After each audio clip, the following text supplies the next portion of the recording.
morning, everyone, especially to our 5 viewers currently who have tuned in.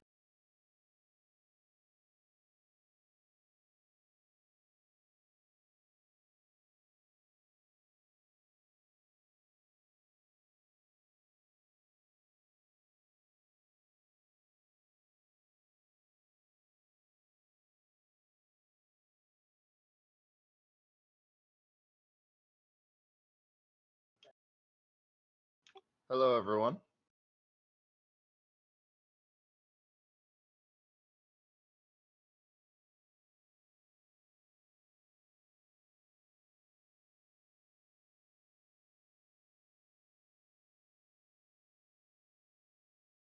Oh, that's fair of you, man. But it is morning for us.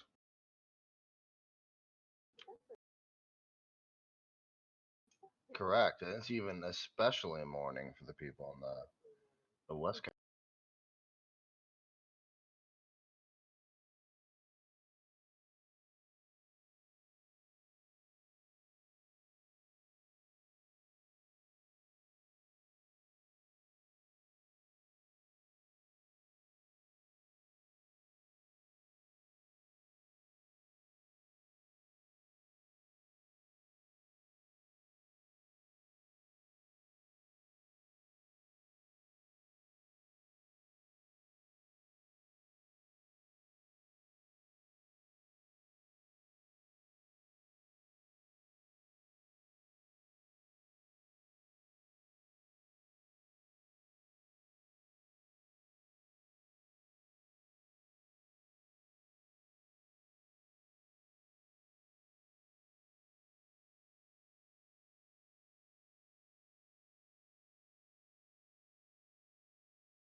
I would never.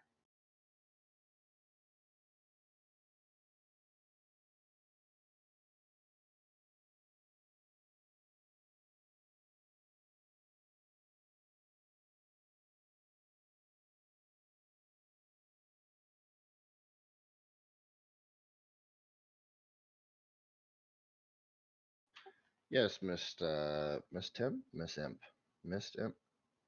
I am still here. I just kind of waiting for people to kind of filter on in.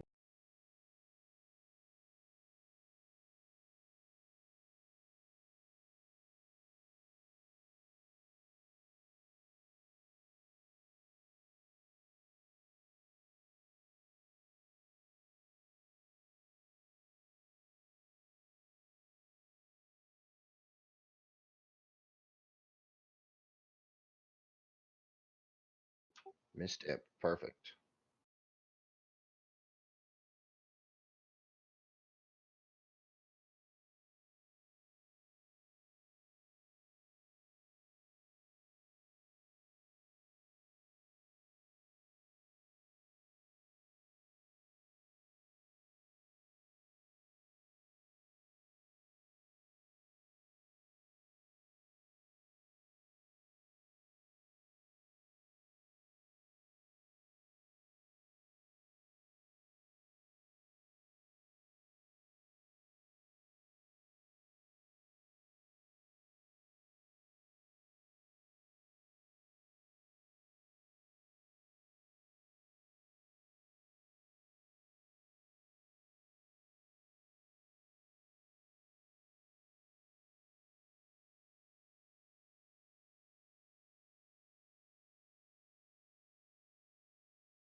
Good morning, Reaper fans. Here we are, live on and the last day of streaming. Whoa, exciting.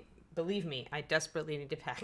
I have 10 days till I actually start driving. I have 8 days till the movers pick up all my stuff. So all my stuff totally needs to get packed in the next 7 days. Good morning. Yes. So I'm psyched. Like, this is exciting. I can't wait. Hopefully the plagues do not intercede in my move, but so far my moving company has not told me anything's changed, so I'm gonna check with them Monday. But yeah, good morning. Anne is here. We're here and we are energized and we are ready to paint some dragon. Yeah. Oh, but Dumbat, I actually splurged this time. I allocated resources for hiring a cleaning service. So I'm hiring the maid service that Reaper uses actually to do a final home clean on my house, so I don't have to. Isn't that brilliant? Seriously, I can get this whole thing cleaned to the nines in 3 hours for $300. I'm gonna do that. So yeah, so that's super awesome. And I don't honestly, I mean, I've kept it in really good shape, so they actually won't have to work very hard for their money. So that's actually pretty cool. So yeah, my movers come on the 3rd, and they clean this place on the Saturday morning. Yeah, exactly. And I did the same thing to Magnetic Gumby. Of course, I hired professional movers, so I will get all my stuff picked up and shuttled. So my biggest challenge now is just putting aside the stuff that I either need to hand carry to California just because it doesn't fit easily in a box, or stuff that I want to have with me just in case things do get hung up or weird. So I need to have at least a minimum amount of certain things to, like my streaming setup. To make sure that even if my moving stuff gets held up because of oddness, I will be okay. So yeah. I was just going to jump in the car, throw the dog in the car, and go. But in Vimanaqua, it's like, yeah. Cleaning is easy when the place is empty. Exactly, D. Clearman. Exactly. So yeah, so I'm looking forward to this very muchly. I'm very excited. I'm excited to actually get my packing underway because I feel like I've made good progress even so far. So since I started early, I feel like I have time still to sort through stuff and really pick and choose and, do that kind of thing and throw out a third of my life as is customary. But yeah, good morning, Otterman. Good morning. Actually, Good morning, everyone. My parents are, well, my dad. Okay, my dad is the type to freak out over this stuff, or at least to get overly concerned. So he emailed me yesterday, going, if California is closes their borders, then you can live with us. And I'm like, Dad, I don't think so. I think people are probably more concerned with Californians leaving than with people coming from relatively healthy areas going to California. I could be wrong, but that's my dad. So I know he's just worried, and I get it. But yeah.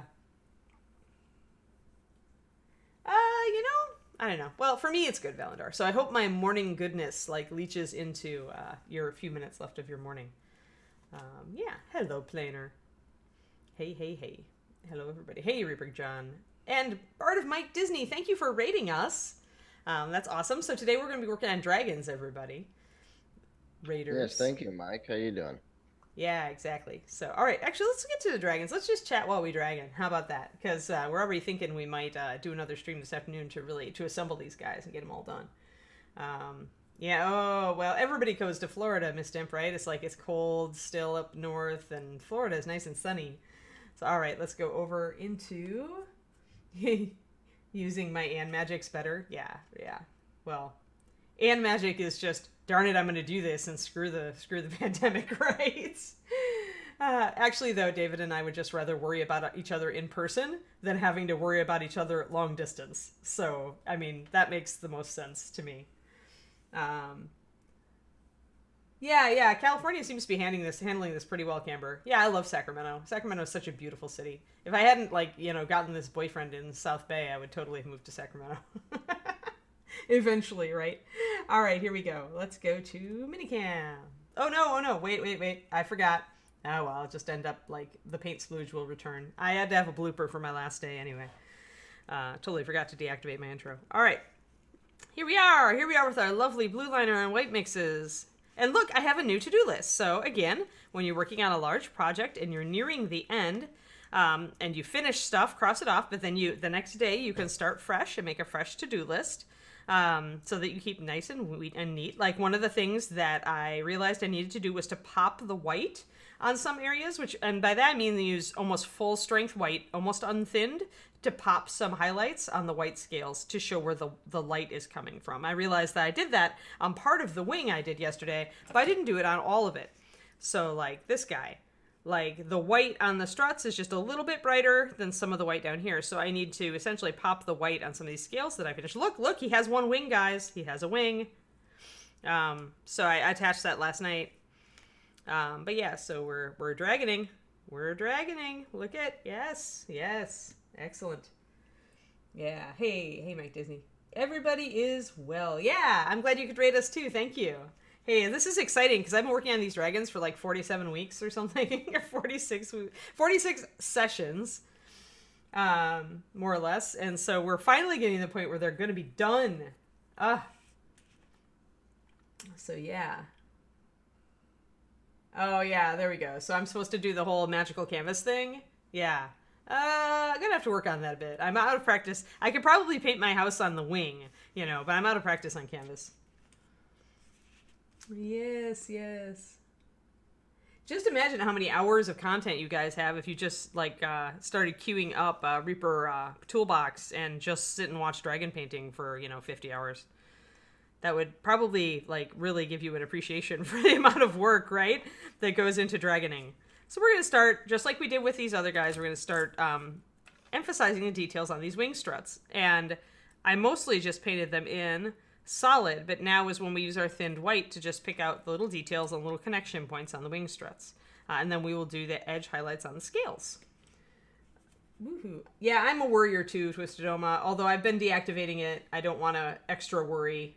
My parents are pretty edited together into a time lapse. That would be Justin's spiel, because I am not real good with video editing yet. That's actually on my list now that I am gonna have the time to invest in my freelancing. I can work harder on video stuff so I can make my videos better for you guys, for people on my Patreon, and where I do a lot of video. There we go. So yeah, I'm trying to, and then eventually I want to actually invest in some quality video editing software, because right now it's just iMovie and there's a limit to what you can do. Although Justin uses far fancier things. He has Adobe Premiere. Justin, is that what you use? Yes, primarily for the basic editing and composition, and then I use After Effects and Elements for some other. Yeah, Justin's the pro here. Or sorry, the not pro, right? We're not pro. Yeah, we are not professionals.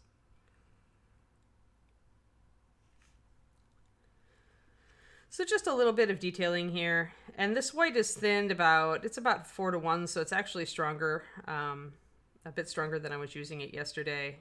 It still allows me to layer up a couple times to get things a little brighter where I want them, but it's just got a little bit of transparency to it, so it's not too harsh. Wing struts. Let's see here. Oh, I'm not tired. But I am still sort of waking up since I overslept my alarm this morning, and had a panic moment. So. Yes, yeah. He was on earlier. Actually, he was on earlier this to talk at me on the stream than he usually is, and I was like, "What?" And then he's like, "I just rolled out of bed." I was like, "Oh, yeah." It'd be one of those days. Yeah, it's rough.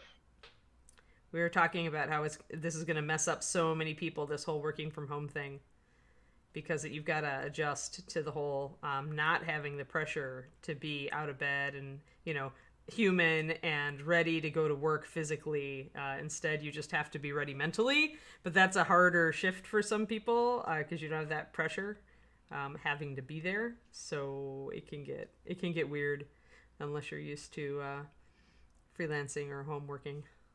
Which reminds me, by the way, John, because I know you're watching right now, I need you to get your. I know your stuff's already set up, but after this particular stream with Anne, we need to do some testing for some stuff, and I need you to be my guinea pig.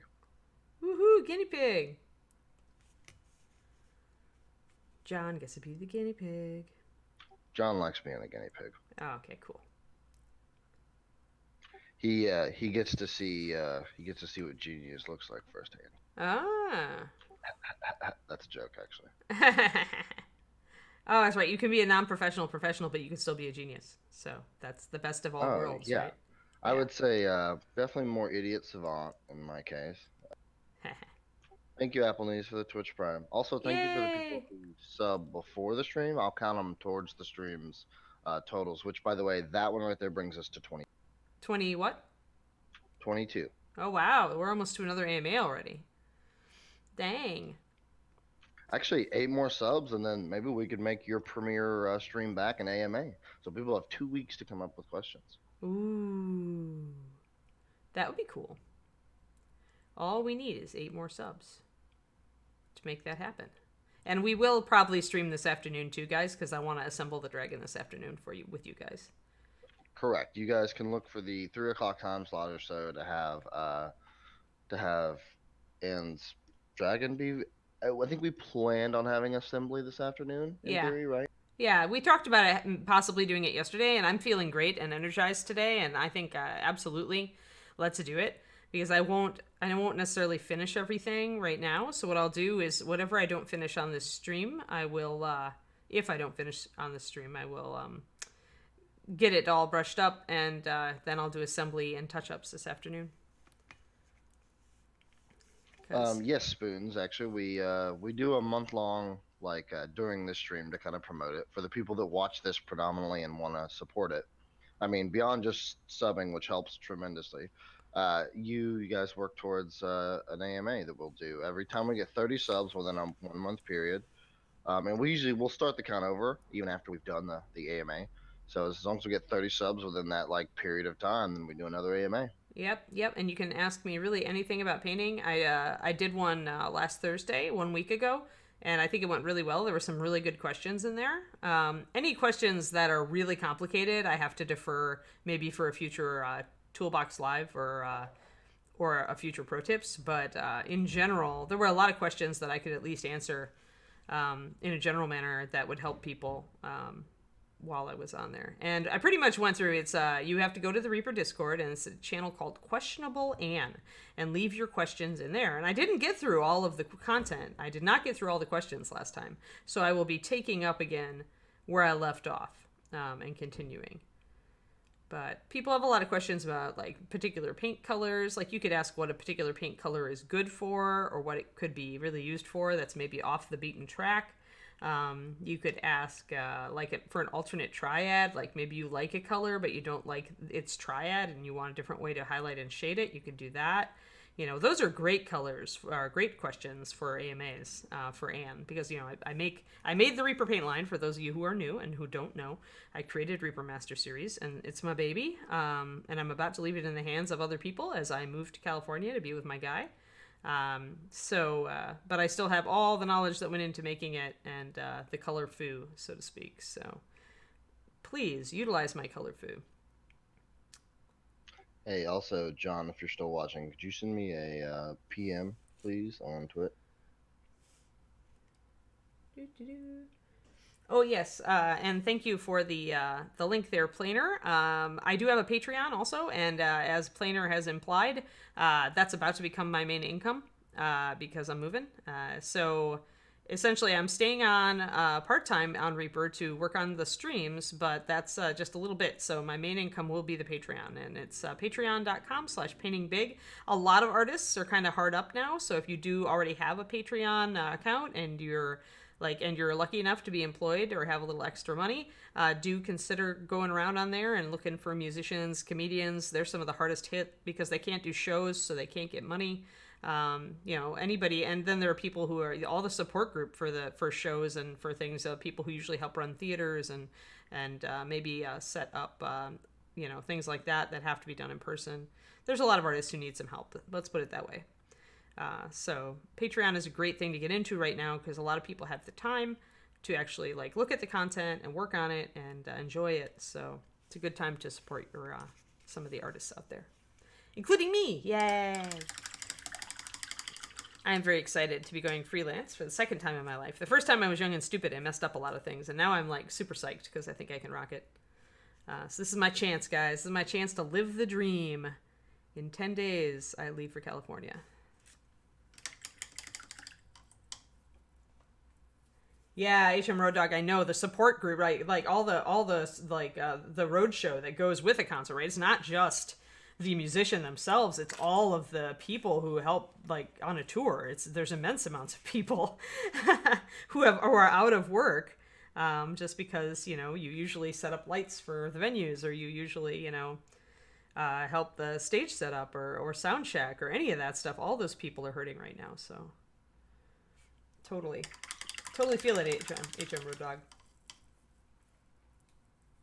Yeah, exactly. They make it rock, but you make it roll. Exactly. And people forget that. People forget that it's not just the artists themselves, but also the people around. So if you know somebody who is relying on, say, their side gig job of doing show stuff and is really hurting now, keep in mind that they might appreciate a little assist here and there, even if it's just you have some time to help them with stuff. Or you have some extra toilet paper. God knows we all could use extra toilet paper right now, right? So, be helpful. But yes, I do love my Patreon. I'm doing $5 tier is like kind of if you love the paint, $5 tier is an easy for you because I talk about color choices and color schemes, and I go over like various triads, and sometimes I solicit suggestions of like what triad, what color do you guys have trouble with, that kind of thing. So I do have a Discord, and I will often do question asks on there if I need some quick input. All right, so we got our struts going on there. They're nice and bright. Now we can do our scales. I did thin my paint a little more. Go ahead, Justin. No, that's fine. Okay, I just thought I heard you start to say something and then stop because I'm babbly today. No, I was actually typing, and I actually Oh. used my hotkey button, which is I try not to do that. But no, I was just typing. All right. Oh, you're regaling John with how he's gonna guinea Yeah, pig. yeah, we're working out stream stuff. All right, awesome. Way to multitask, Justin. I have to with vMix, and I don't know if Frank is watching. He's probably working right now, but vMix is like learning Adobe Premiere on the fly.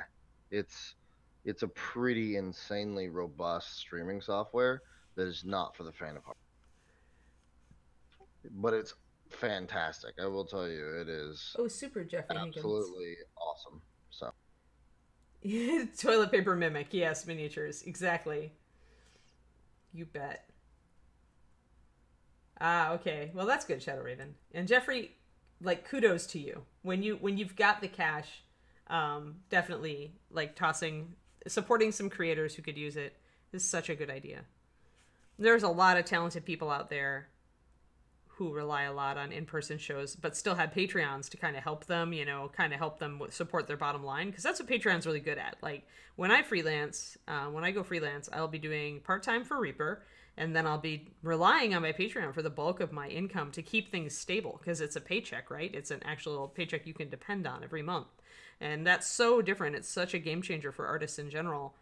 And it really saves us when stuff like this goes down, right? So there are musicians out there who still lost 70% of their income because they can't gig. A lot of them though are starting to even do online gigs. Like it's kind of difficult because people are not used to paying for online concerts, but some of them are trying to kind of do that, which is interesting. It could open up some interesting avenues in the future if people get used to that. If that becomes an accepted form of concerting. Doing virtual concerts could be a good way for people who love a band that lives across the planet to actually go to an online concert of theirs. I think that could be cool. Because often I see bands that I like, but they're in concert up in Oklahoma City, and I can't take a whole day because I have the dog and stuff like that. So it'd be cool if they did virtual concerts.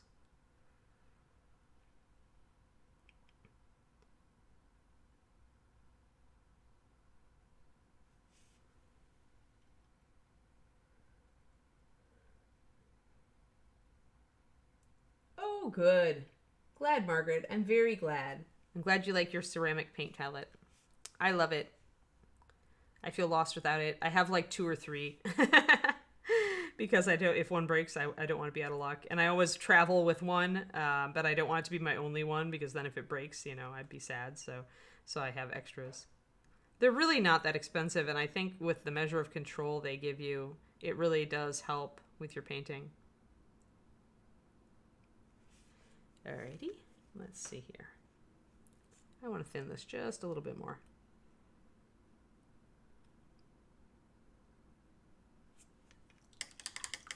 Hey, Bob and Julie, how you guys doing? Hey there, green users. You came on for my second to last stream, Bob and Julie. We actually decided that I'm so close to done, but I probably want to have time for assembly on this stream. So what I'm going to do is I'm going to take Sadie's slot this afternoon because she's not able to stream since we're on a stay-at-home here in Denton.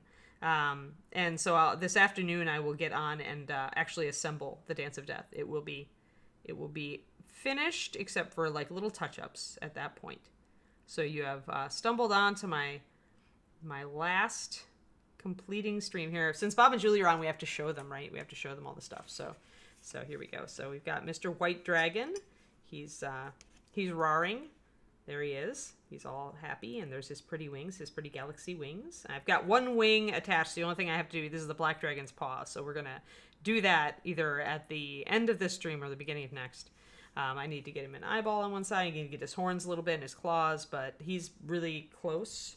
We're working on his other wing right now, and then Black Dragon got both of his wings on, and they were nice and scarred up and scuffed and like bloody and stuff, and then there he is. You can see his little face, and there's his underside. So he's all ready, except for his claws and like his touch-ups on his tail.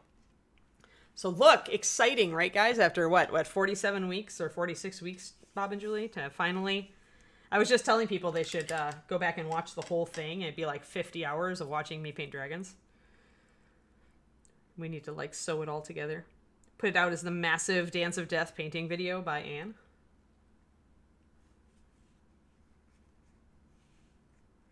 Yeah, well, beyond that, HM Road Dog, since Denton has an actual shelter in place now, we're not supposed to leave the house. None of us are. So for those of us who are already set up, great. But Sadie doesn't have internet really in her old folks' house.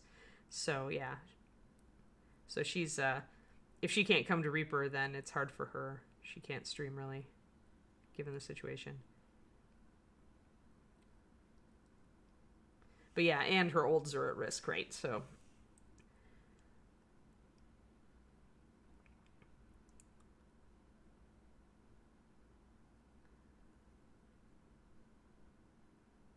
I'm just doing little scales. So this gets in the Zen zone real quick. It's just like, yay, scales. And the nice thing is you can see like the completion progressing. You can see your happy scales forming up. And as you can see also, hopefully you guys, and given, it depends on your brush control on how often you have to touch up, but it doesn't take that long. I mean, I'm painting every single scale, right?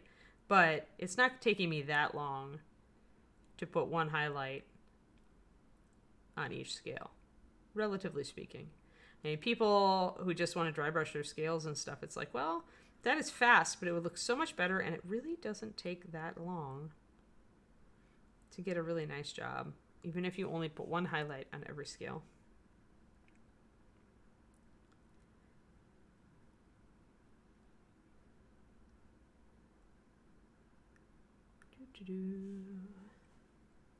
Checking to make sure I've got...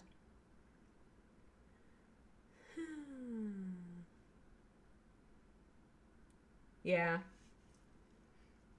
A lot of states seem to be doing shelter in place.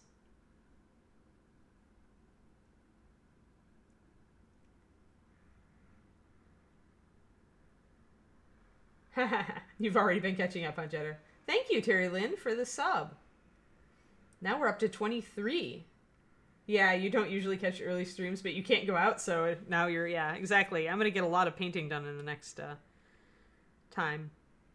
But I leave for California in 10 days, Bob and Julie, so I'll wave at you as I drive through Arizona. We're probably stopping in Flagstaff.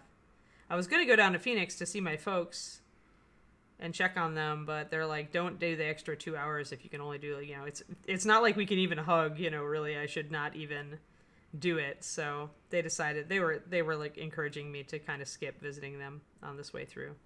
So probably Flagstaff, since it is a faster route out to California.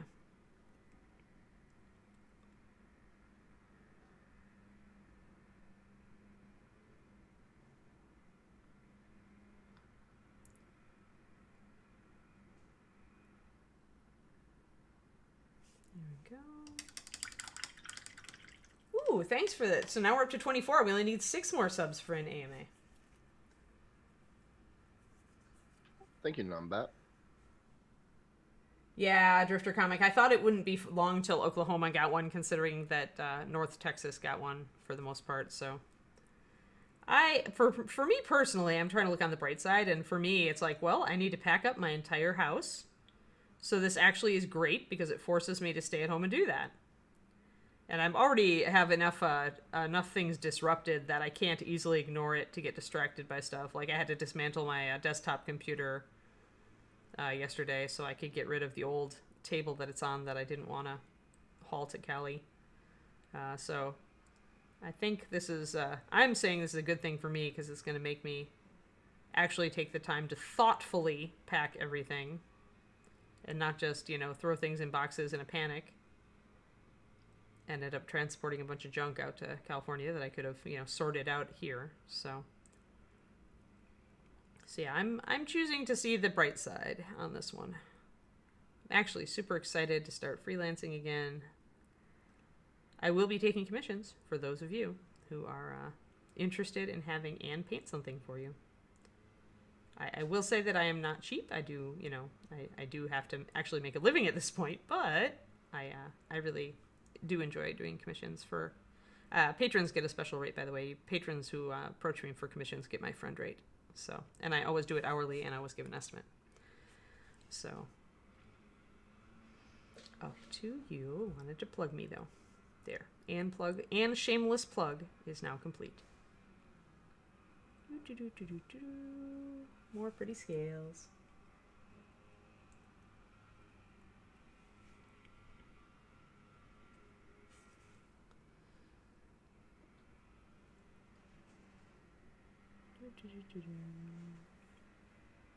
I'm just having a little bit of really, really zen scale painting. It's at times like this where I almost wish that like I could have a little music on in the background, right? I can see why streamers do that. Kiri, do not woof at the person mowing their lawn across the streets. I heard this tiny little woof, woof. She knows she's not supposed to, so she like does this little tiny woof. It's like funny. It's like, I'm not really woofing, Mom. I'm woofing, but I'm really not woofing, Mom. There we go. Nice. Sweet. Now we can turn it over. Now what we're going to do here is wet blend a bit. I want to keep these nice deep creases, but I need to bring this area up. This wing is almost vertical, and that's why the scales are kind of highlighted toward the edges, because if the light is coming down this way, this is the way we need it. But here, we've got definite areas that are moving out and areas that are kind of recessed. So we'll do a quick wet blend on that and bring it out. And I'm probably going to keep it a little bit darker in here. Oh no, look, I dipped the tip in. Guess what? You just throw that in the water. That happens. I'm trying to keep my palette in frame, and that's what happens to me. That's okay. It's just part of touch-ups. Just a little woof, Mom. Just a little one. Yes. Oh, dear. Yeah. All right, Max Styles. Awesome. Feel free to PM me on Discord, Painting Big, and, if you want to quote, once you figure out what you want, I can give you an estimate.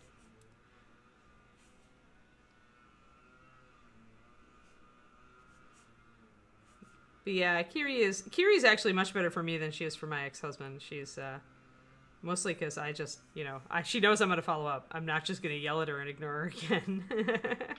As a verifiable source, by the way, I can absolutely confirm what Mini Printing Studio is. 100% correct. What? That people can they can come by anytime they want for tours, 24/7, and they can kiss John on the mouth at the end. Oh, wow.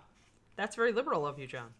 Very good. Yeah, John, I appreciate that. In fact, you know what? I think as a community, we really appreciate your commitment in that circumstance. Side note, don't come home.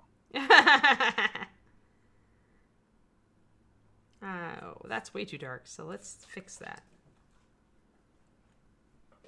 I will use that dark to kind of reinforce these areas. It's all wet. We gotta blend it while it's wet. Grab some of my really light stuff. Kind of bring it down here. Now I've got too much paint on my brush, so I'm gonna rinse it out. Be there in 45 minutes.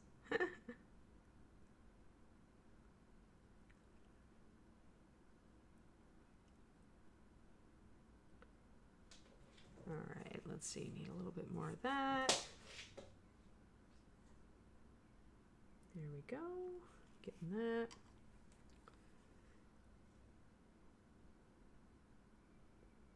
There. Just kind of blending it in so I get a nice gradient. And that'll remind me where my highlights and shadows go. So I gotta get some of this.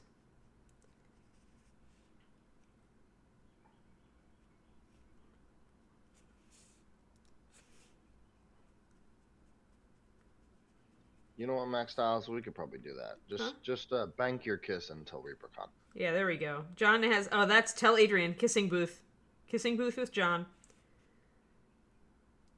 New Reaper fundraiser to help us recover from the pandemic.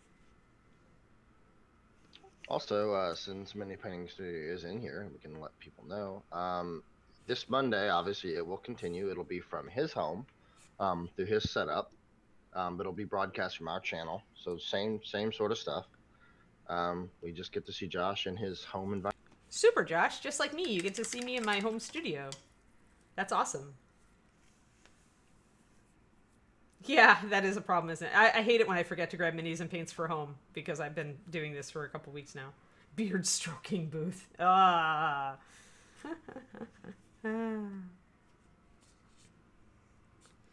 This took an odd turn. Yeah, well, look at our audience. I mean, come on. As far as estimates for commissions, you can contact me on my Patreon or on Discord, Painting Big. Or you can email painting.big1, number 1, at Gmail. Any of the above work. Obviously, the Discord only works if you are a patron. Since I have... Well, no, you could get me on here, too. I do check messages on here. On the Reaper Discord. Just having fun with my happy little wing scales. Just blocking them in so I can highlight them appropriately. I need them to be lighter up here, too. Do need a little bit of shading, though. There we go. So see, I've blocked in some of the lighter areas so that I know how to highlight them, and then I keep some dark shadows in there so that makes the wing musculature come out because Julie sculpted it so nicely. John is giving out kissing bucks. Oh yes, he is a Gym Road dog. In fact, it's repeatable, so you can just stay there all day if you'd like.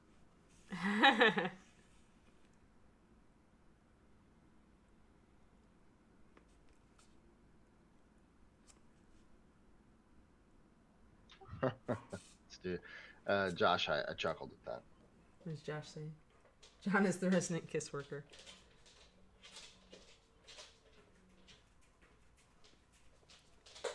Sarah might have issues with these plans, guys.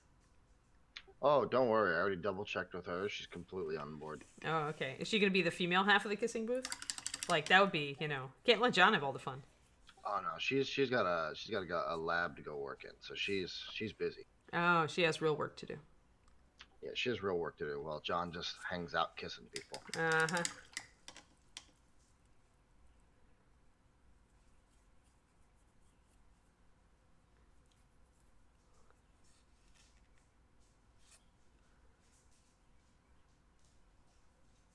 Here we are. Boom. Alrighty. Let's see here. Looks pretty okay. Let's get to highlighting.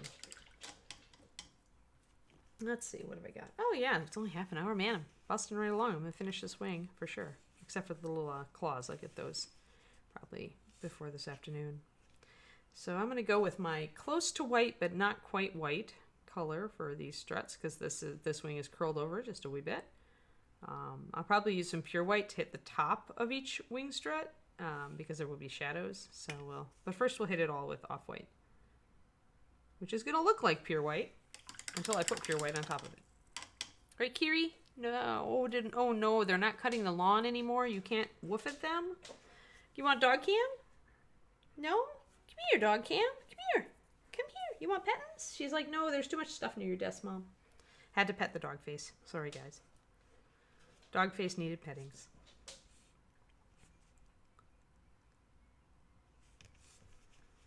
All right. That's the advantage of being at home, Josh, is that if you have a dog, you get to pet them on stream while you work. It's a great stress reliever. I think all he has is a cat. Same thing. I don't know if he has a dog. Still animals. Oh, absolutely. I was trying to remember. I'm pretty sure he just has a cat. I don't know. You know what, Josh? You're here. Do you have a cat or a dog as well, or do you just?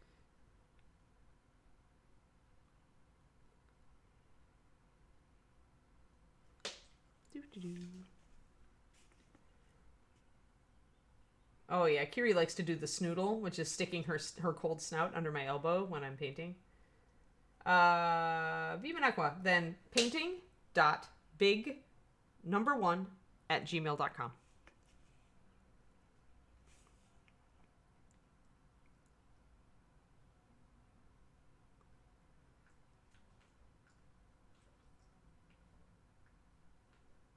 That is my work freelance email, and I will respond to inquiries there. Now you all know what it is. Just don't give it out to any spammers.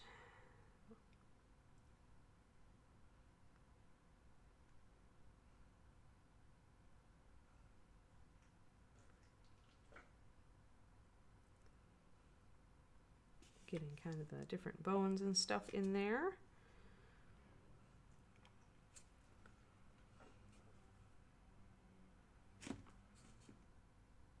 Need to thin this a bit more. It's still too strong. I'm going to be able to layer it a little more. As I randomly paint my desk because I can. I have a cat, but it including girlfriend pets, a doggo and 2 cats. Yay! You have lots of animals to pet then. Kiri's being camera shy today. She didn't want to get in front of the camera. Apparently the area around my desk is too cluttered.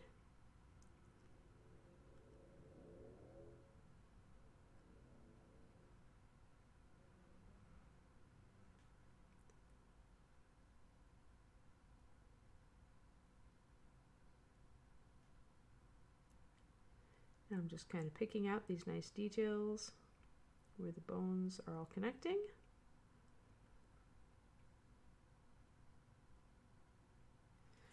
And if I feel like I need a little bit more, I can go and...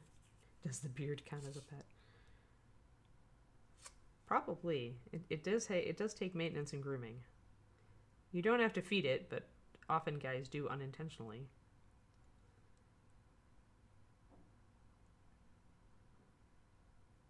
So I guess the beard would count as a pet then, by most standards. For those who have beards.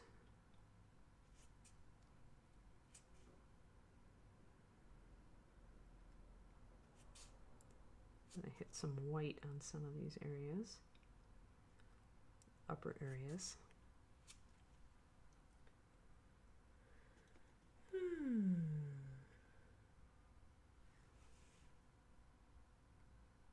Yeah, if you have pets in the beard, then you need to delouse yourself pretty much.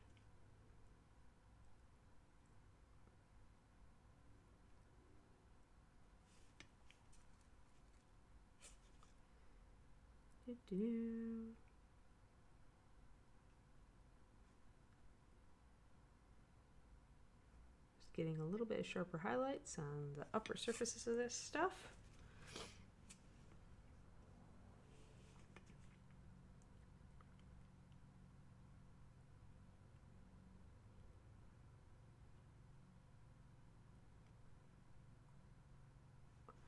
There we go. All right, now let's go back to our off-white and get the rest of these struts figured out.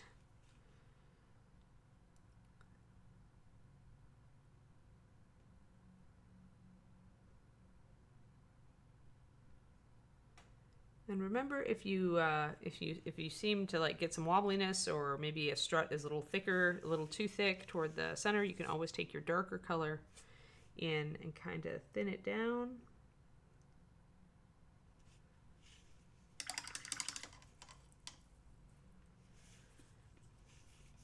I'm going to push my palette out. You guys have seen my colors anyway. Mostly we're using the off-white, which is about 6 drops of white and a big brush full of my previous color, which is 6 white, 2 blue liner.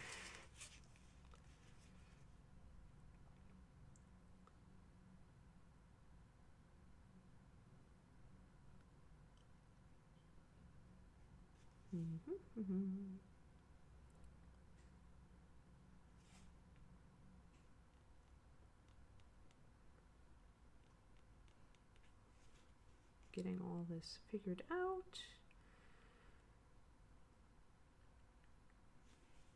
I'm terribly excited to be almost done with these dragons. I think it's super cool.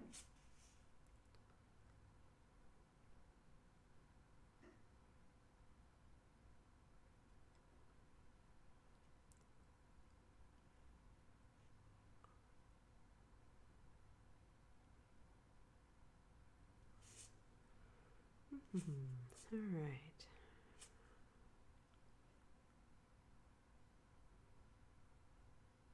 If I feel the need to do some blending, I'll just do it.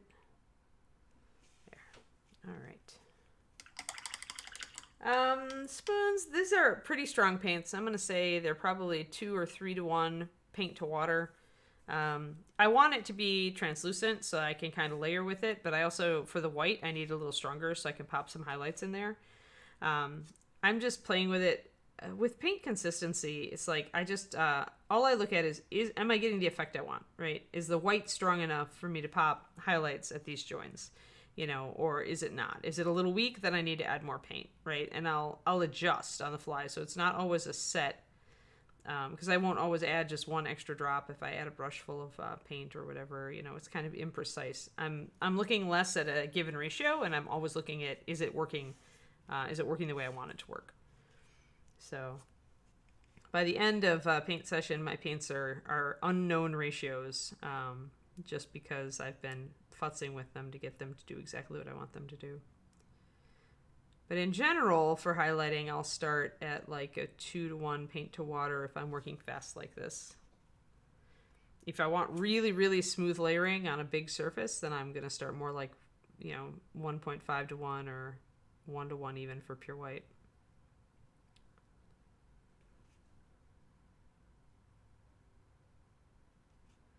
But yeah, I do want it a little bit of transparency. I don't want it to be totally solid. I want it to kind of blend in a little bit to the underlying layer.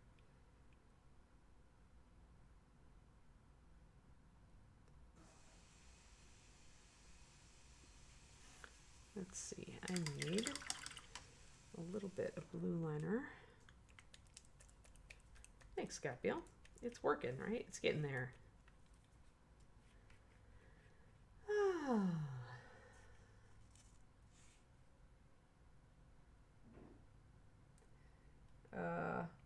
You mean the wet palettes, GM Brent? For my style, they don't work for me. A lot of people get very, very good effects with them. I find that for speed painting, I sometimes can get good effects with them. But I like my paint really thin.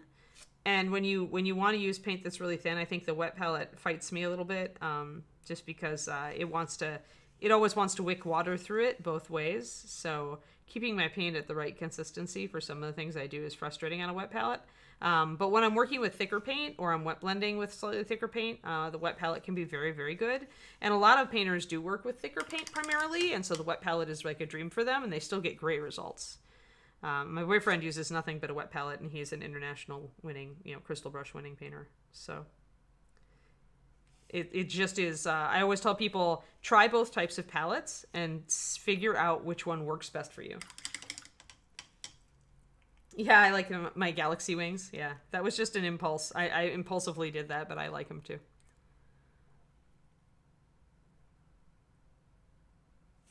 Oh, I'm glad this has been helpful, Threads of Fate. Yep, that's right. And I mention him whenever palettes come up, Reaper John, so people can assume that their bingo cards are going to be, or they're going to get drunk. They should not be drinking this early unless they're taking shots of espresso. But even then, I might like cause heart palpitations and deaths. So let's not do that. But you can depend on me mentioning him because he's the easiest reference when it comes to wet palette painters who are like top notch. Although there are a lot of them. I mean, a lot of the Europeans only use wet palettes, and there's some fantastic painters. Sergio Calvo Rubio uses airbrush and wet palette. So I'm one of those weirdos who likes the well palette because I'm a control freak. But really, it's just that I've evolved how I paint over, many, many years of painting. So I've just have come to the conclusion of what works best for me. And I still try new things when they come out because you never know, right? It might be a game changer. But for the wet palette, it definitely, for me, is useful in a few scenarios, but not useful as my primary tool.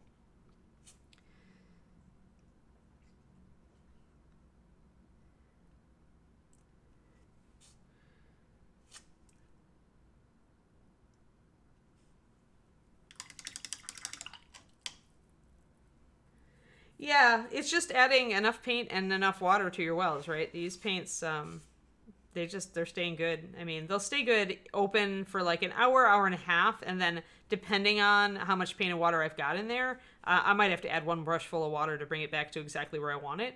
But I mean, I'm sitting in here. The house is pretty warm. Evaporation is pretty high, and they're staying just fine. So. And usually when you're using them, when you have to add more water, because if they stop working exactly the way you want them to, you're like, oh, all right, thickening up.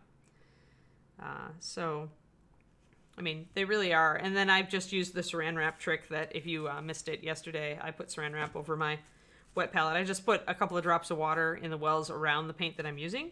And then with these palettes, because they're so big, you could actually use the top rows for one paint job that you're working on, and then saran wrap just that, and just leave these rows open for another project. So this has so many wells, and they're little, so you don't need much paint to keep the paint wet, which is really nice. So this is the one from Cheap Joe's Art Supply.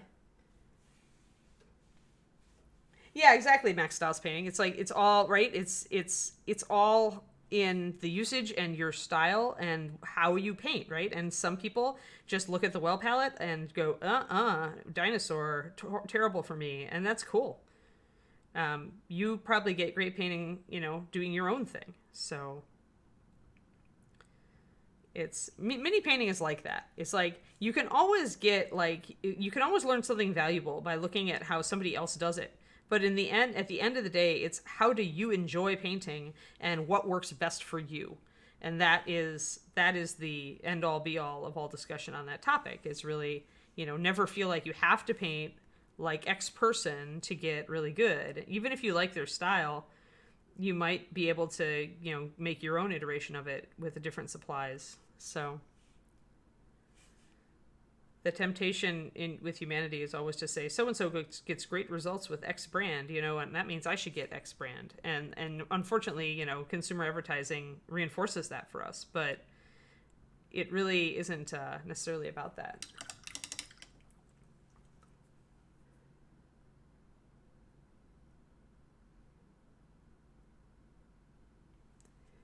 Yeah, Valandar, kudos for you for not going absolutely insane with plastic palettes. I just detest them.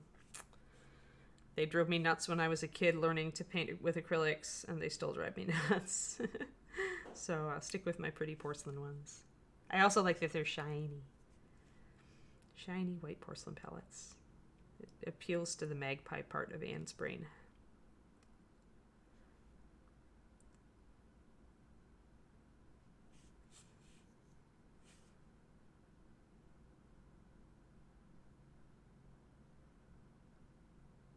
But yeah. Your mileage may vary. Try all sorts of stuff. Come to the final arrangement that suits you the best. But never be afraid to experiment. Because sometimes there is always the thing where you try something, you hate it, and then later on you learn, oh, there's this trick to it, right? Because sometimes it is. Like with well palettes, it's putting enough water and paint in each of the wells so that you limit the amount of surface area that's exposed to the air, and that's what keeps the paint wet at just the right consistency. But if you don't know that, then you might just really be annoyed with the well palette and not realize that, oh, there's a trick that makes it work better. So there's always that too.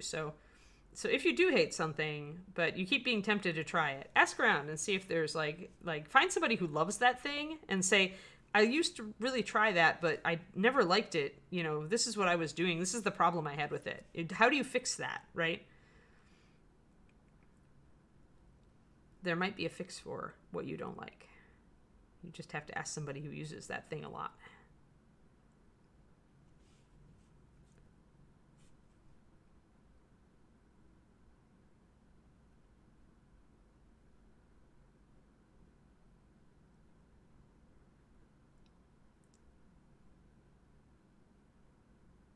There we go. Alrighty. Yeah, knowing how to use a tool and knowing what its strengths are. Exactly. I mean, and you could certainly make a tool perform according to its weaknesses, perform better. Like, I can do spot wet blends with my well palette, no problem. But I might be able to do better work if I was doing it with a different palette. So it's like, know what the strengths of the thing are. And then essentially, figure out what you like to do with your style. Oh.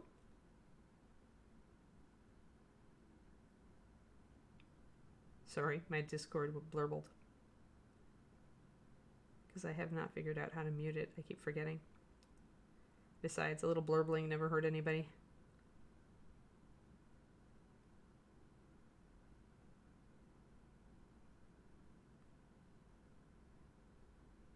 There. Nice little wing structures.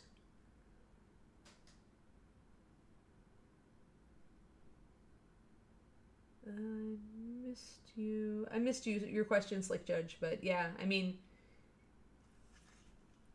yeah, it's you could try either first. I mean, the wet palette can be forgiving because at least it keeps your paint wet while you're working with it, and then you can get a feel for that. And then once you've got a feel for thinner and thicker paint consistency using the wet palette, try a well palette and make sure that you thin your paints on the wet palette or the well palette. Sorry. Because on your wet palette, water is going to constantly be leaching up into the paint that you're mixing.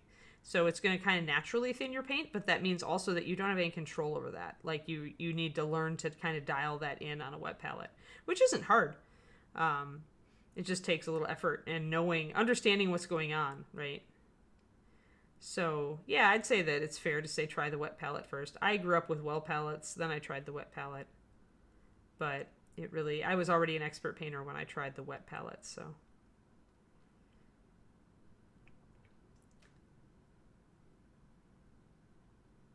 They didn't get popular until, I didn't really see them come out, well, let's see, how long ago? Not that long ago, 10 years, I guess. They started really surging, wet palettes. I don't remember.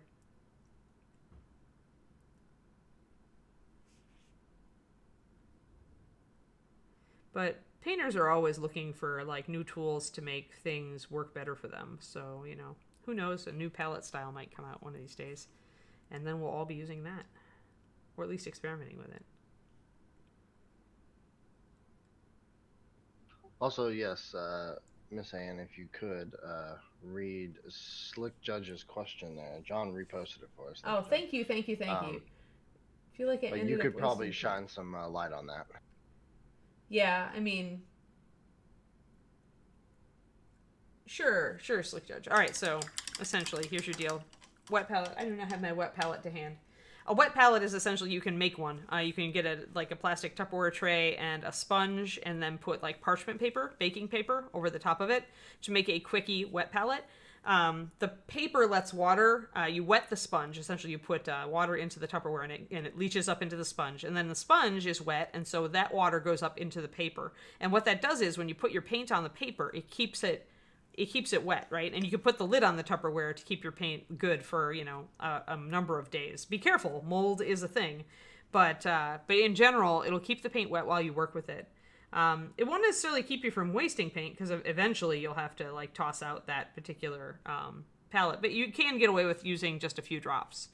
One thing to understand though about the concept of wasting paint is that each one of these MSP bottles has 400 drops of paint in it. 350 at minimum. If it's really thick paint, it'll just come out a little bit thicker and gloobier and bigger drops. But so you would have to use a color like the only colors that I ever run out of are blue liner, walnut brown, white, and black. And actually, I don't run out of black because I really don't use it anymore. So don't be too afraid of wasting paint when wasting paint is just like 6 or 8 drops of paint. Like I said, also you can also put like in these wells. This is the big tray. So these are tiny wells. Like they're only about my thumb fits in one, right? They're not the super big wells. And that's key, right? Because I can use less paint, but I can build deep puddles. So in each of these is probably about 8 drops of paint and about 4 drops of water. So that's about 12 drops. It goes about halfway up each of these, maybe 2/3 of the way up. And that's enough thinned paint to keep it wet for hours, And especially if I notice it gets a little thicker, I'll just drop a brush full of water in there. When I mix my paint, I do have a dropper bottle of water that I use, which is a good way to keep track of your ratios if you're into that sort of thing. But a wet palette will just keep your paint from drying. Like it'll kind of flatten out over time, and it might get a little bit sticky. You might have to add more water to kind of reactivate it, but it won't dry on a wet palette. So your mileage may vary. For a newbie, as was noted above, wet palette might be good for you because it'll let you use just a little bit of paint and experiment with different colors and techniques and have your paint not dry for a long time while you're working it. And then after you've kind of gotten used to thinning paint, because almost inevitably on a wet palette, your paint will get thinner. When you have to reactivate that paint, you're going to have to add a little bit of water to it. So then when you've got kind of a grasp of, thinned paint does, this, and thick paint does this, then you could try for a well palette and maybe start really dialing in that knowledge base. Because the well palette lets you absolutely control your paint consistency. So for learning controlled paint consistency and techniques that work from it, like layering, glazing, sometimes washes, because you want them at a particular transparency usually, I find that well palettes can be good to learn those ratios because you can control it. Whereas the minute you put water or a lot of water onto a wet palette, it's going to leach down into the sponge, and it's not going to be exactly what you set it up to be. So both palettes can be very useful. You do not have to use both. You can use one or another, and and just run with it. Go for it. Like I said, there is no perfect way to do this. Mostly, it's just get something, muck around with it. Both are cheap. I mean, this porcelain palette that I use is only about $10 plus shipping from Cheap Joe's Art Supply. And the wet palettes, the Masterson Stay Wet palettes, I think, are about, what are they, guys? 10, 15, the little ones. But you can build one for a couple bucks if you just use a Tupperware and a sponge and some parchment paper. So all of the solutions are not terribly expensive, which is nice.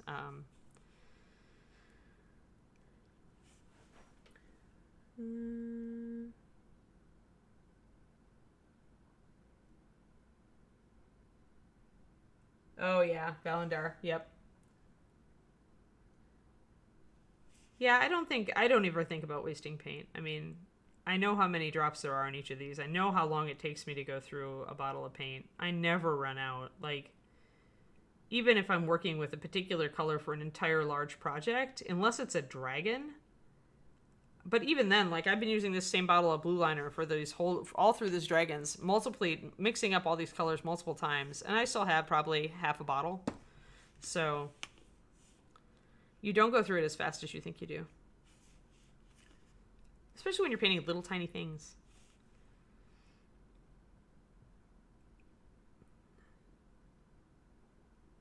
I wish I had my wet palette to show you. Watch Mini Painting Studio stuff. I think, Josh, you use a wet palette, don't you? Are you still on? Today, wet toast, I am using a slightly larger brush than I normally use. Yeah. Yeah, I'd say mess around with both Slick Judge, but I mean, it's if you're into control and learning paint consistency, I think the Well palette is awesome. But you can also learn some of that from just naturally using your a wet palette. So okay, so the brush I'm using today is actually a bigger one. It's still a Da Vinci, which is my favorite brush brand. It's still a Da Vinci Maestro. But I'm using the 11 today, the Series 11, and the series is the shape of the brush. So for Da Vinci, the 11 is the full-bodied round. So essentially it's a wider brush. It's not as thin as I normally use for fine details. And the reason is these scales are pretty big. So it's still got a good tip. Y'all can see that it still comes to a really nice tip. And that's because it's a Kolinsky sable. So you can also see that word on here, Kolinsky. Kolinsky is the highest grade of sable brush. And usually grade 1 and grade 2 are considered Kolinsky. I like Da Vinci's a lot. The Da Vinci Series 10, size 1, is my go-to competition painting brush. But right now I've got bigger scales to cover, so I wanted to use a larger brush. And the tip is still perfect on this brush. I do love Kolinsky's for that.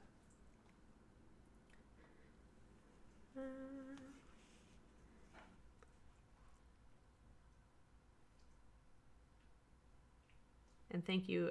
I'm glad the answer worked for you, Slick.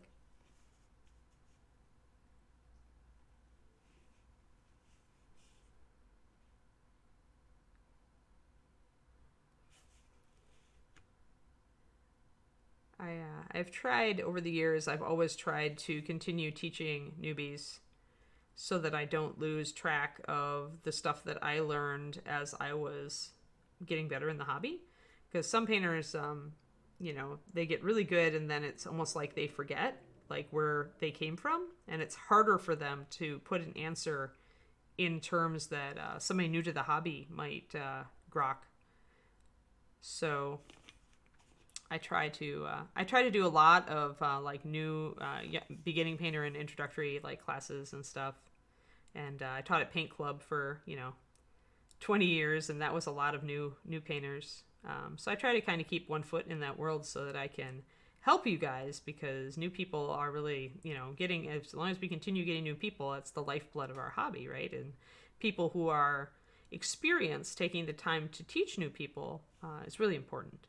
So we can cut your learn time in half pretty easily. When I was learning, we didn't have YouTube or anything like that, so I'm self-taught. So I had to learn a lot of this stuff just from experimentation and trying things, and sometimes looking at a discussion board and trying to figure out what they meant by the way they were covering stuff, the way they were discussing it, and that was not for the faint of heart. But I mean, self-taught is one way to go. Just experiment and learn your own way.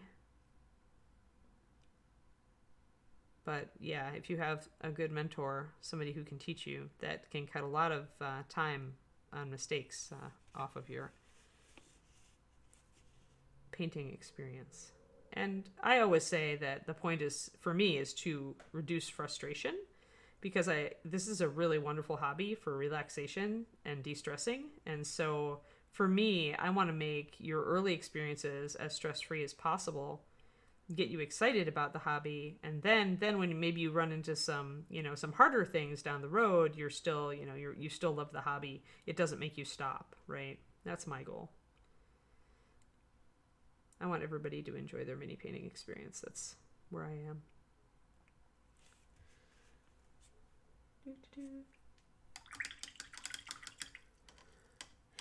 Yeah, Saib, that's pretty much. Your dog is like, I'm gonna stink up your office because I can. I don't think it's the last step, right? Because they also always say that you learn a lot from your students, and I would say that is true.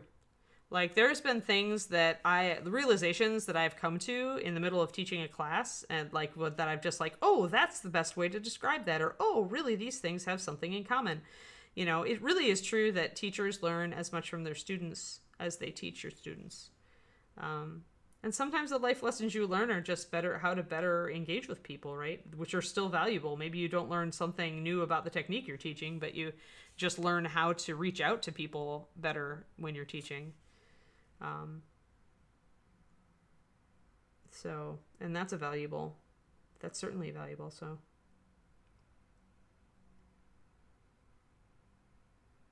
it's all cool. We're all chill here. We just love our hobby. Just love the hobby, baby. All right. Great. Now I can just take some white, pure white, and I'm going to pop the edges of some of these scales because this scale is this wing is vertical. So I'm actually going to thicken up my white paint. Let's see, where's my bottle of white that's almost out? Thank you for pushing my Patreon again there, Planer.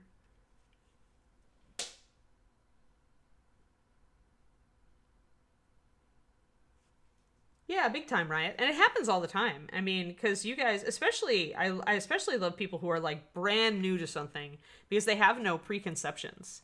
And so they might think about a way to look at something or tackle something that's completely different. So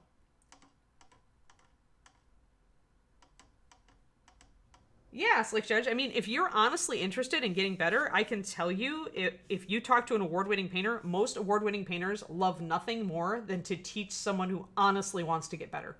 Like that's my happy place is if I've got somebody who comes up to me at, a paint club or at wherever and they're like, I want to learn how to win medals in competitions. I am like, you are my child. Come here. I will tell you all the secrets. Like that. Maybe I'm the only one who's that way. I don't know. But I love to teach. And so for me, that's the best student for me is when you go up and you say, I honestly want to get better. I want to get so good that I'm as good as Derek Schubert. I want to be as good as, this painter, that painter. I want to go to World Expo and at least get silver, something like that.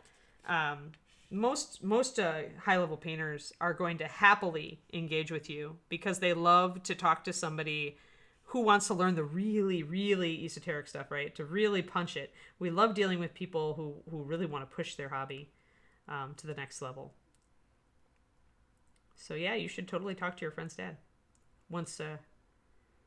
Well, actually, you could probably talk to him over email if your friend was willing to give out his email. Or if he's on Facebook. And you could always just start with, "Hey, I really want to get better at my painting, and this is the level I'm at. What would you ask him? What's the next thing you think I should work on?" That's the most useful question to ask any instructor when you're trying to get better at miniature painting. The simple best question is, "What is the next thing I should work on? Here is an example of my work." And always send the example of your best work. And you will almost always get an extremely useful answer because any mini painting mentor is going to be able to look at your thing and say, "Oh, well, you should try some lining," or, "Oh, you should try this." And the best thing is if you can get more than one of them to give you an answer to that question, you'll probably get a couple different answers because they're going to answer based on their style and how they prioritize techniques. So some of them might say, "Oh, you need to wet blend more," or, "Oh, maybe you should line," or, "Oh, well, try this glazing stuff," and so don't overwhelm yourself, but definitely that's a great question to ask somebody.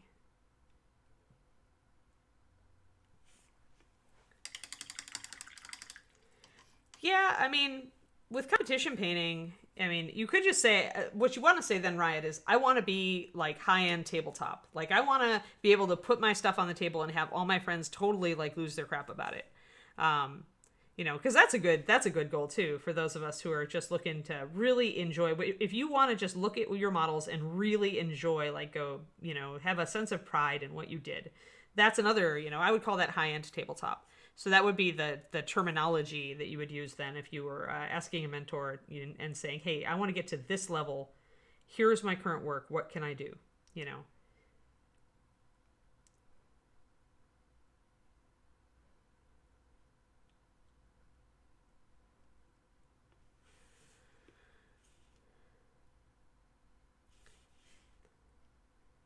But I do love competitions, I will admit it. I kind of sad that Kubla Khan just put out the word yesterday that they were canceled. That's the Bay Area convention that I was going to be teaching and competing at in Memorial Day. So since that's coming up and, they had to make the decision. But yeah, I do. I've been out of competing for a long time. I got back into it when I started dating David. And I do really enjoy it. It's fun to take a model and just see how far you can push it. I'm very excited on a couple of projects coming up. All right, see, look at how the scales are popping now. Yeah, we just got a little bit of white edging to the top of them. Yeah, exactly, HM Dog. Well, and that's the way to do it, right? Is that if you're painting armies or you're painting big things for games, heck, I don't go all the way on my army guys, not at all. If I'm painting for an army, or even for a D&D game, I tend to go just for high-end tabletop so that I'm happy with the model, but it's nothing special. But yeah, but that's where you do it, right? On your generals or on your character models. You know, those are the models that you want to concentrate on, and those are the ones where you can really get better. Because then if you just paint normally for all the other models and then you just push yourself a little bit, and like I said, again, the best question you can ask is, what's one thing, what's the next thing I should try to get better? And then just work on that thing on your next character piece, and you will find that you will get better. And you may surprise yourself at how good you get.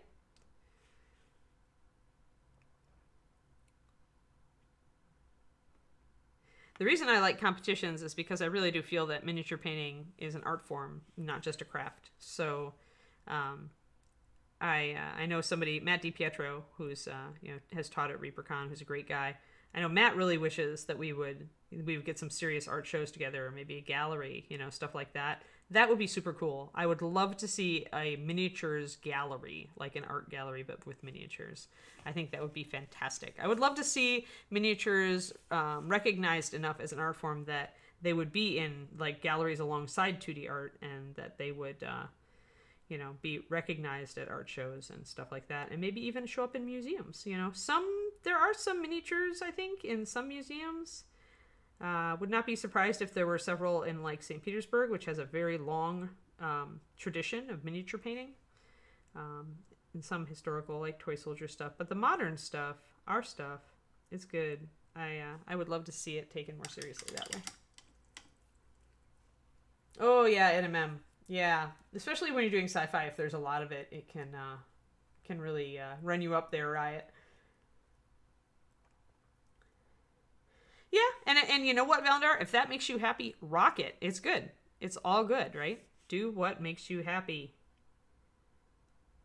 Just because I love painting to a very high level, and that's where I really, really get super happy with my stuff, where I really light up, doesn't mean that that's for everybody. But at the same time,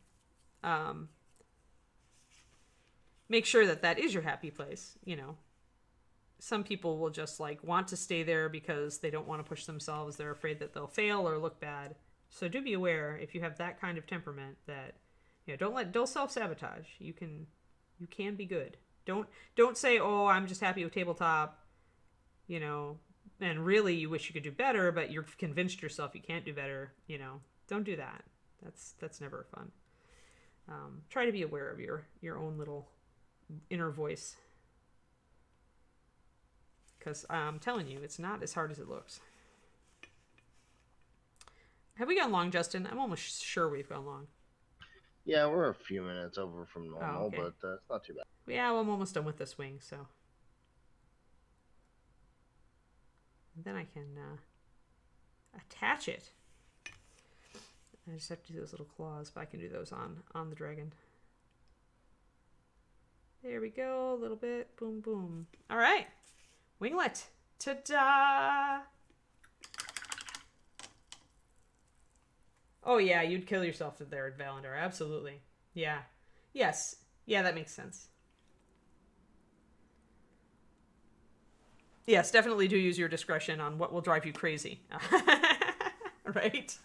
I do that. If it's for a role-playing game, like it gets a base coat and a shadow and maybe a highlight and it's done, right? It's good enough at that point for me.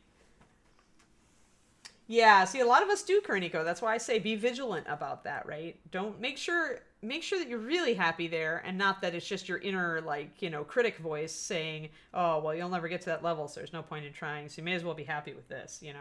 That's horrible. People do that to themselves all the time. I hate seeing it. It makes my heart cry. So believe in yourself, darn it. Believe in yourself. Then see how far you want to go.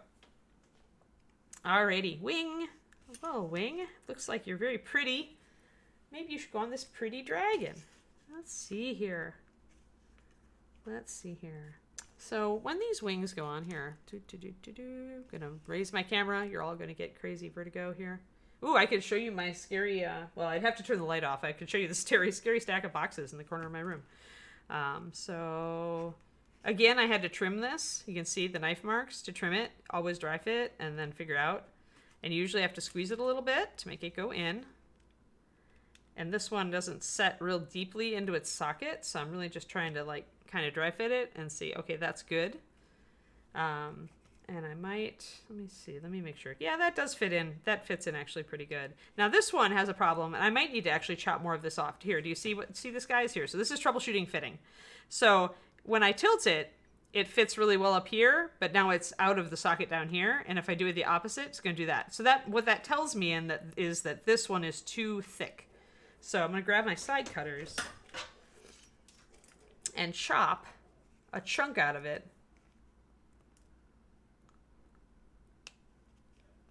And I'm not going to be real discretionary about it either. I'm just going to chop a big chunk out of it.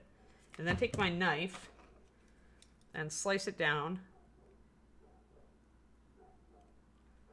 And then I'm going to try the fit again and see if it still rocks like a seesaw.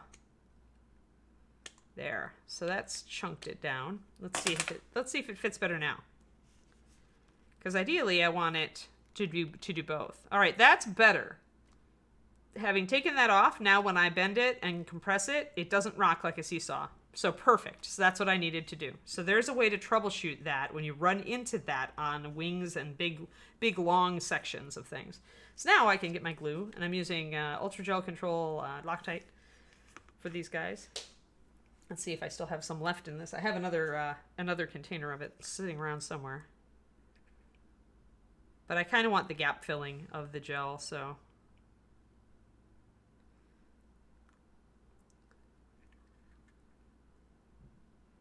Gloop, gloop, gloop, gloop.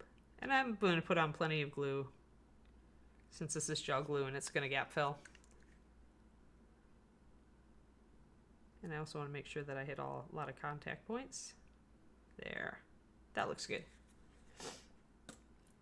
Oh yeah, these are Citadel. Sorry. I actually, this is the funniest thing. I have like 5 or 6 sets of side cutters, but there came a point, I don't remember, I was working on a project and I had lost all of them. Like Ed had walked off with one set at work, and like he does. And, I had managed to misplace 2 because I left them over by my painting area or somewhere, and I was at home and I was like, dang it, I need side cutters. And I just went to the Games Workshop store and went, Brett, sell me a set of overpriced side cutters. My God, I need them.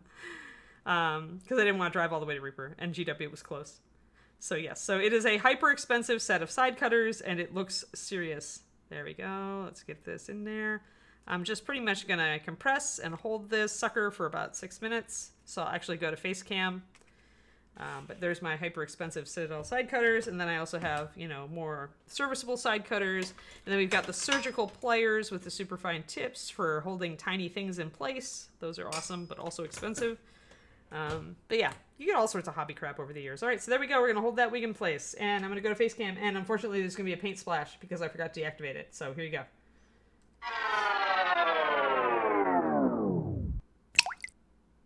Ta-da! All right. So we're holding the dragon in place. Let's see here. Oh, thanks, Lady Dare Doggo. No problem. I am the positive Anne. It is what I do. I have to be positive about the hobby. I mean, I've been in it so many years and I'm still not jaded about it. There's some serious underlying happy at that point.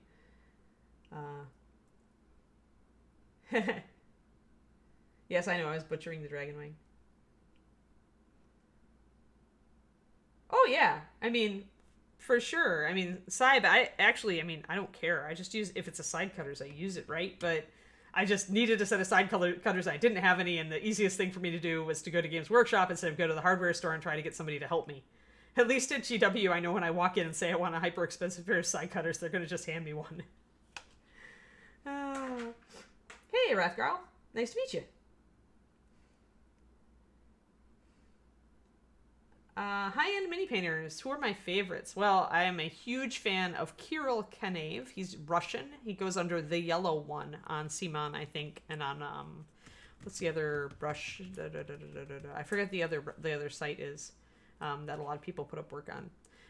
But I love Kirill because he does hyper realistic stuff, and I love that. Other really good European painters, Sergio came and did a workshop for us, and I loved his style. He's got a very hyper colorful, and excellent light style. So like his stuff can just really like wake you up, like when you look at it, because the light falling on it and the colors are so vivid. I am a big fan of Jennifer Haley here in the U.S. I've always been a Jennifer Haley fan. We hooked up. We became really good friends a long time ago in a different world. Over 20 years ago, maybe 25. Jen and I have been good friends for a very long time. So I love Jennifer's. I actually own a couple of Jennifer Haley painted pieces. So I like a painter when I start like collecting their stuff. Um, so uh, so yeah, like those are a few. Today, I'm Matt DiPietro. I think is great in the U.S. here, and so is Aaron Lovejoy. I mean, anybody who comes to ReaperCon, like all my friends who come to ReaperCon, they're amazing. They're just fantastic. I could look at their stuff all day. So if you haven't ever been to ReaperCon, if you're not familiar with Reaper miniatures, or you're just new to the hobby in general, we do an amazing con around Labor Day. Hopefully, it will still go on, where we invite all of our sculptors and painters down to teach. So it's a very learning-based convention about painting. We have a huge painting competition. It's super fun. You should come down.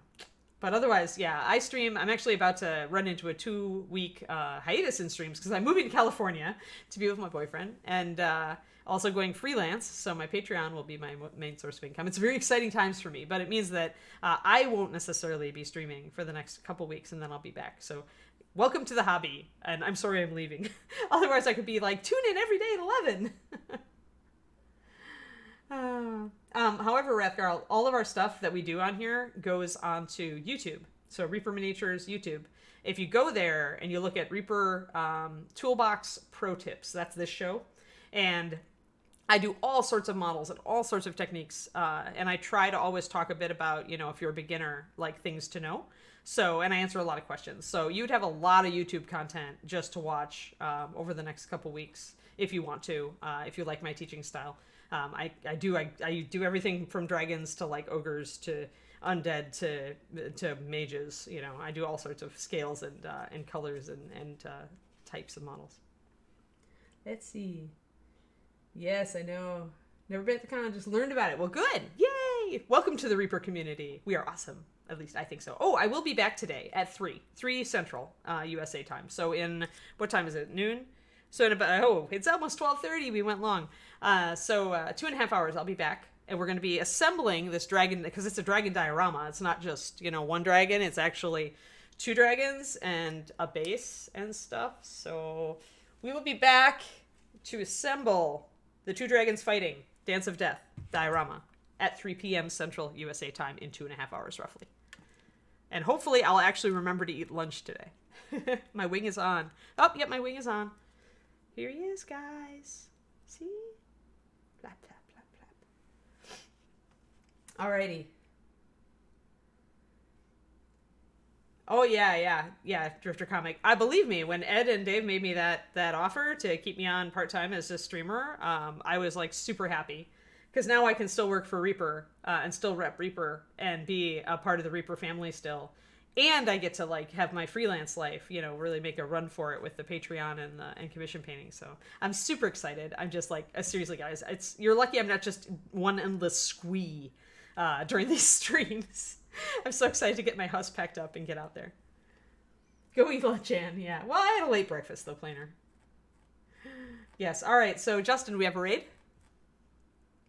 Yes, we do. Who are we raiding?